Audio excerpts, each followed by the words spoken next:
नमस्कार स्टूडेंट्स, कैसे हैं आप सभी। आज की अपनी हिंदी कक्षा में संवाद सेतु पुस्तक का अध्ययन करेंगे। इस पुस्तक के अंतर्गत प्रारंभ के जो 5 पाठ है वो आपने कक्षा 11 में पढ़ लिए थे। आज इसका 6वां पाठ चैप्टर 6 समाचार लेखन। यहाँ से इस चैप्टर से आगे के जितने भी चैप्टर है इस पुस्तक में वो सब आपके 12th बोर्ड में आएंगे। ठीक है स्टूडेंट्स, ये जो पुस्तक है संवाद सेतु, सबसे पहले संवाद सेतु का क्या अर्थ होता है वो हमें समझना है। संवाद का मतलब होता है बातचीत, और सेतु कहते हैं पुल को, ब्रिज। जिस प्रकार ब्रिज एक तरफ से दूसरे तरफ के लोगों को जोड़ता है, उसी प्रकार संवाद, बातचीत, एक व्यक्ति की बात दूसरे व्यक्ति तक पहुंचाता है। इसके अंतर्गत जो भी चैप्टर हम पढ़ेंगे, मुख्यतः जो चैप्टर हैं वो सारे के सारे समाचार पत्र से संबंधित है। समाचार पत्रों में समाचारों के अलावा भी बहुत सी सामग्री होती है जो हम सब का ज्ञानवर्धन करती है और हमें जानकारी देती है। उन्हीं का अध्ययन हम इस पुस्तक के अंतर्गत करेंगे। तो स्टूडेंट्स, ये जो पुस्तक है संवाद सेतु, आपकी बोर्ड परीक्षा में ये पुस्तक 12 अंक निर्धारित है। इसकी 12 अंकों में 2 प्रश्न आएंगे आपके 3-3 नंबर के, और 3 प्रश्न होंगे आपके 2-2 नंबर के। इस तरह से 12 अंकों की ये पुस्तक है, जिसमें से आपकी बोर्ड परीक्षा में 5 प्रश्न पूछे जाएंगे। ठीक है। इसके अंतर्गत जो पहला पाठ है वो पहला पाठ समाचार लेखन। समाचार नाम आते ही तुरंत आपके दिमाग में समाचार पत्र, न्यूज़पेपर, टीवी, ये सब आपके मन मस्तिष्क में घूमने लग जाते हैं। ठीक है। सबसे पहली चीज़ जो है वो है कि समाचार जो लिखे जाते हैं, उन समाचारों को लिखने का उद्देश्य क्या होता है। न्यूज़पेपर में या टेलीविज़न में जो समाचार आते हैं वो क्यों आते हैं, सबसे पहला प्रश्न है इनका उद्देश्य क्या है। तो देखिए, समाचार हमारे दैनिक जीवन का एक महत्वपूर्ण अंग है। हमारी जो डेली की लाइफ है उसका एक इम्पोर्टेंट पार्ट है समाचार। हमारे आसपास और देश दुनिया में घटने वाली हर छोटी बड़ी घटना की सूचना प्राप्त करने की उत्सुकता हमारे मन में होती है। और ये मानव मन की एक विशेषता है कि मानव मन बड़ा उत्सुक होता है कि उसके पास क्या घटित हुआ, क्या घटा, और वो उन सब को जानने की कोशिश करता है। समाचार लेखन बहुत ही जिम्मेदारी का काम है। इस पाठ में हम समाचार लेखन के बारे में तथा उससे जुड़ी विभिन्न बातों का अध्ययन करेंगे। अखबार, टेलीविज़न, रेडियो, इन सब के लिए समाचार लिखे जाते हैं और उनका जो प्रस्तुतिकरण है यानी प्रेजेंटेशन है वो भी अलग अलग प्रकार का है। अखबार में जो समाचार आप देखते हैं वो उनका प्रेजेंटेशन अलग होता है। टीवी में जो समाचार आप देखते हैं उनका प्रेजेंटेशन अलग होता है, और रेडियो के समाचार जो आप सुनते हैं उनका प्रेजेंटेशन अलग होता है। इस पाठ में न्यू मीडिया, जिसे नव माध्यम भी कहा जाता है, जिसके अंतर्गत इंटरनेट और इंटरनेट के लिए भी जो समाचार लिखे जाते हैं उनका भी अध्ययन करेंगे। साथ ही साथ फिल्म माध्यम, फिल्म जो मीडिया है उसकी भी जानकारी प्राप्त की जाएगी। तो सबसे पहला प्रश्न यहाँ पर ये बना था कि समाचार लेखन का क्या उद्देश्य होता है।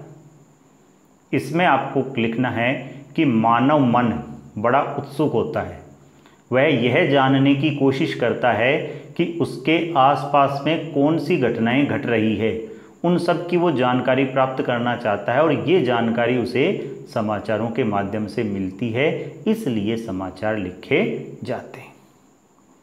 ठीक है, अब आइए अपना जो पाठ है इसको हम शुरू करते हैं। आज का युग संचार और सूचनाओं का डिजिटल युग है साहब, जिसमें एक सूचना या समाचार एक स्थान से दूसरे स्थान तक बहुत ही तेज गति से पहुंच जाता है। आज देश विदेश में कहीं भी कोई घटना घटती है, तुरंत उसकी सूचना हमें घर बैठे मिल जाती है, समाचार पत्र के माध्यम से, टीवी के माध्यम से या इंटरनेट के माध्यम से। सूचनाओं और समाचारों में भिन्नता होती है। यहाँ से आपका एक प्रश्न और बनता है कि सूचना और समाचार में क्या अंतर होता है। ये यहाँ से बनेगा आपके कि सूचना और समाचारों में क्या अंतर होता है। ठीक है, आइए इस प्रश्न का उत्तर देखते हैं। सूचना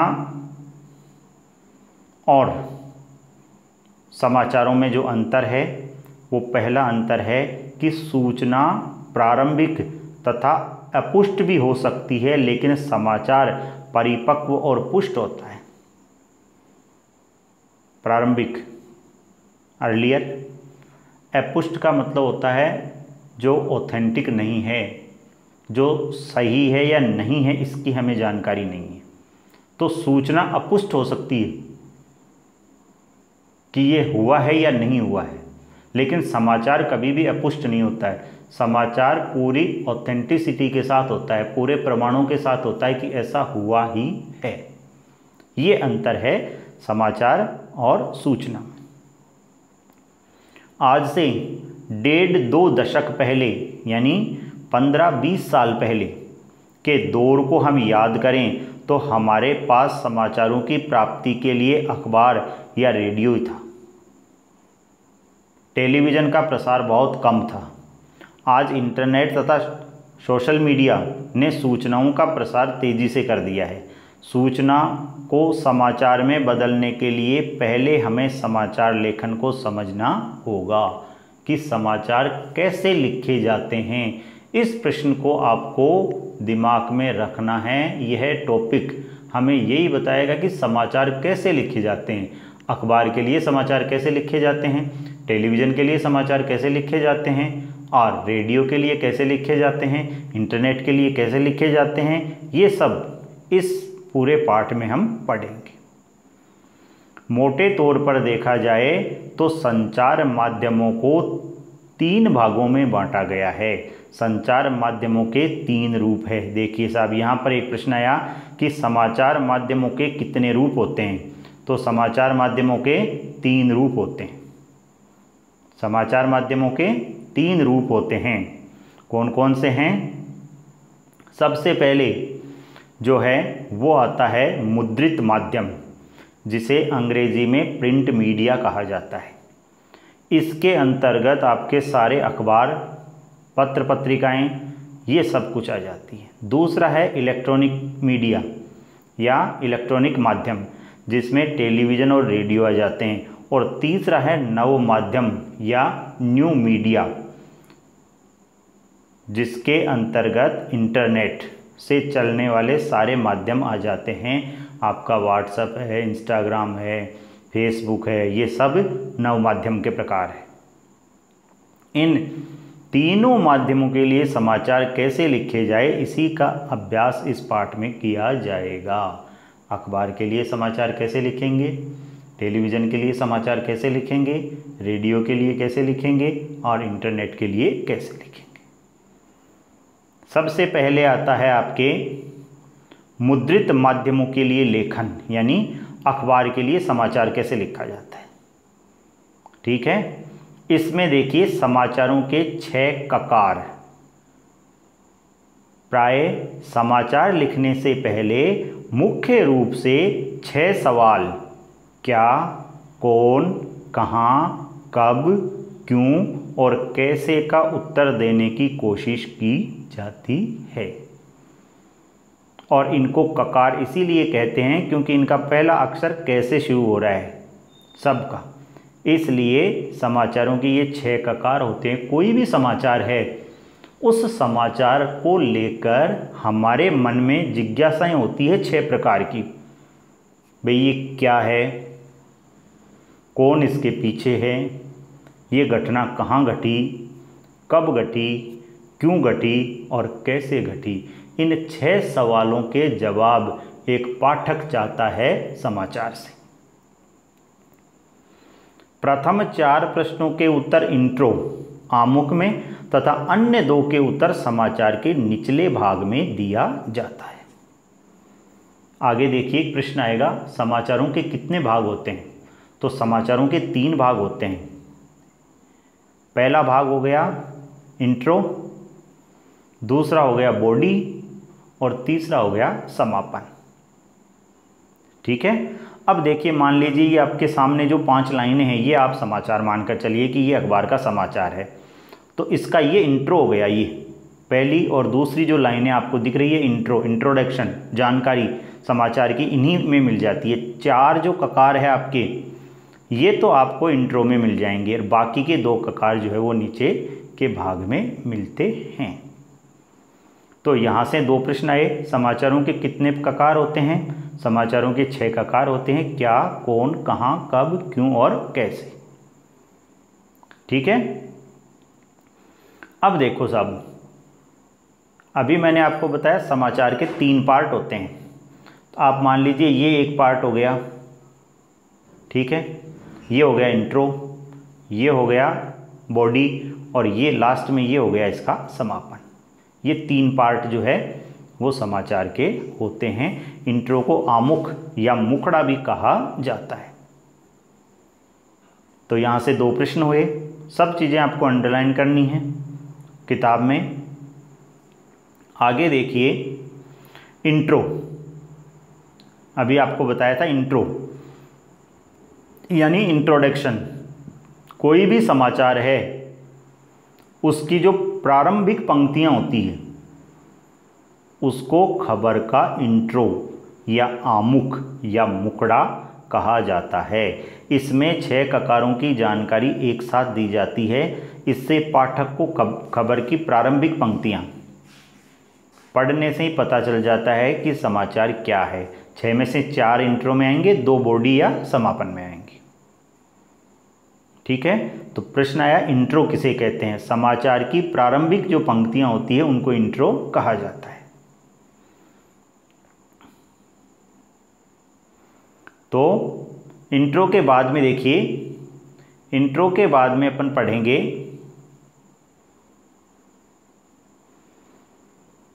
इंट्रो के बाद के समाचार में सूचना को विस्तार से दिया जाता है। यदि पाठक इंट्रो से ही पूरी जानकारी प्राप्त कर लेता है तो प्राय विस्तार से खबर नहीं पढ़ता, इसलिए खबर का इंट्रो प्रभावी होना चाहिए। कोई भी समाचार है उसका इंट्रो बहुत अट्रैक्टिव होना चाहिए, क्योंकि आप और हम जब भी समाचार पत्र को उठाते हैं तो हम सिर्फ इंट्रो पढ़ते हैं और इंट्रो पढ़ने से ही हमें लगभग खबर की जानकारी मिल जाती है। आगे देखिए, समाचार लिखने की जो शैली होती है प्रिंट मीडिया में, उस शैली को उल्टा पिरामिड शैली के नाम से जाना जाता है। किस नाम से जाना जाता है? उल्टा पिरामिड शैली। अब ये उल्टा पिरामिड शैली क्या हुई, देखिए मैं आपके स्क्रीन के ऊपर एक यहाँ पर एक चित्र बनाता हूँ। ये हो गया, ये 1, ये 2, ये 3, ये 4, ये एक पिरामिड है। चित्र ऐसे टेढ़ा मेढ़ा बना है, लेकिन आप इसको एक पिरामिड मानिए। सबसे बड़ा भाग नीचे, फिर ऊपर, फिर ये और सबसे ऊपर छोटा भाग। ठीक है। अब समाचार लिखे जाते हैं उल्टा पिरामिड, तो इसको उल्टा कर दो आप। इसको उल्टा करोगे तो सबसे बड़ा पहले, फिर ये और फिर ये, तो ये उल्टा पिरामिड है। उल्टा पिरामिड में सबसे बड़ी चीज़ पहले। तो समाचारों में जब आप अखबार लेकर बैठते हो तो देश दुनिया की सबसे बड़ी खबर होगी वो समाचार के फ्रंट पेज पर, उसके पहले पन्ने के ऊपर दर्ज होगी।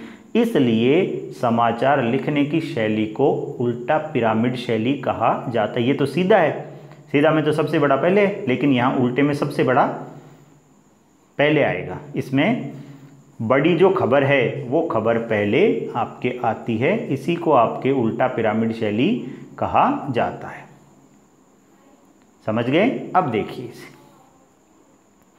आमतौर पर समाचार उल्टा पिरामिड शैली में लिखे जाते हैं। यह समाचार लेखन की सबसे उपयोगी और लोकप्रिय शैली है। इस शैली का विकास अमेरिका में गृह युद्ध के दौरान हुआ।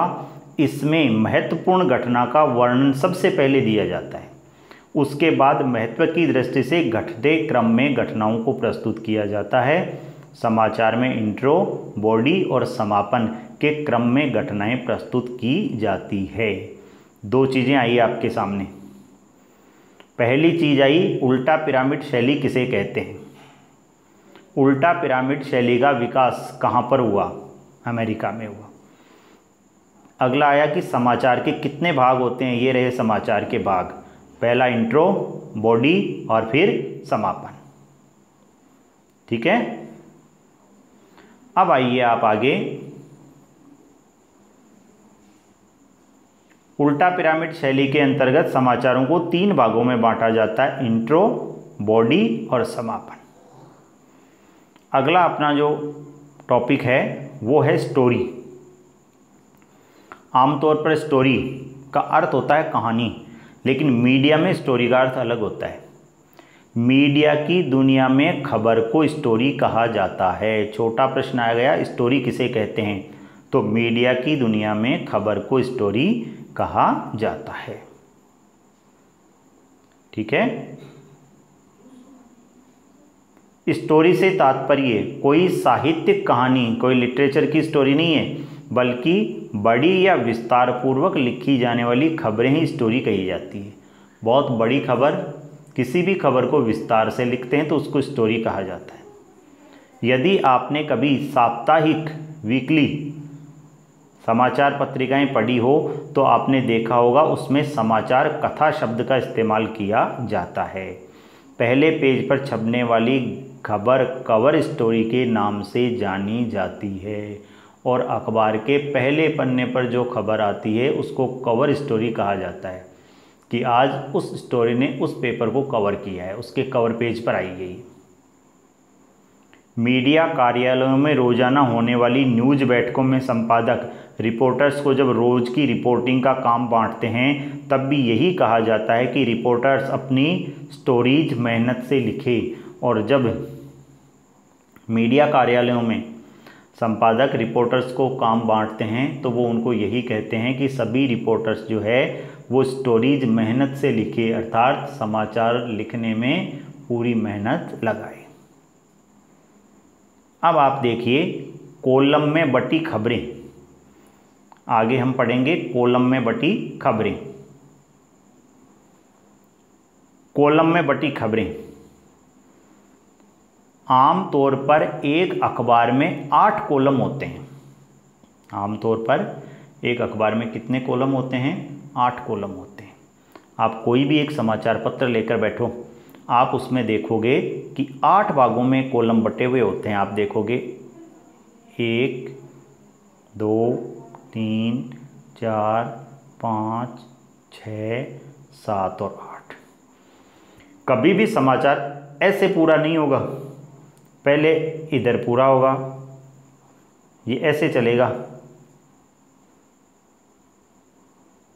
ऐसे नहीं चलता है कभी भी, इस तरह चलेगा। ये कॉलम में बटी खबरें होती है और आमतौर पर किसी भी न्यूज़पेपर में 8 कॉलम होते हैं और उन्हीं 8 कॉलमों में खबरें बटी हुई होती है। ठीक है। और उसी के अनुसार समाचारों की साज सज्जा होती है, उनको जचाया जाता है भाई कौन सा समाचार कहाँ आएगा। यदि कम महत्व की छोटी खबर है तो वह सिंगल कॉलम में आ जाएगी, एक ही कॉलम में। और यदि कोई बड़ी खबर है तो वो 8 कॉलम को छू लेती है, पूरे 8 कॉलम में चली जाती है वो, इसका मतलब बहुत बड़ी खबर है वो। ऐसी छोटी खबरें स्टोरी नहीं कहलाती है जो एक ही कॉलम में होती है। इसी तरह यदि कोई बड़ी खबर है जो 4 या उससे अधिक कॉलम में प्रकाशन के लिए तय होती है, जिसके साथ एकाधिक फोटो भी लगाया जा रहा है, तो वह बड़ी स्टोरी कही जाएगी। तो स्टूडेंट्स, ये इतना इसी वीडियो में आपको इतना ही पढ़ाएंगे। एक अगला वीडियो जो होगा उसमें आगे की आपको जानकारी दी जाएगी। इसमें आपको सब चीज़ें, जितने टॉपिक पढ़ाए हैं सब के प्रश्न हैं। कॉलम में बटी खबरें, समाचार पत्र में कितने कॉलम होते हैं? 8 कॉलम होते हैं। कोई भी समाचार जो है वो स्टोरी कब कहलाएगा? जब 4 से अधिक कॉलम में वो खबर होगी। ठीक है, धन्यवाद।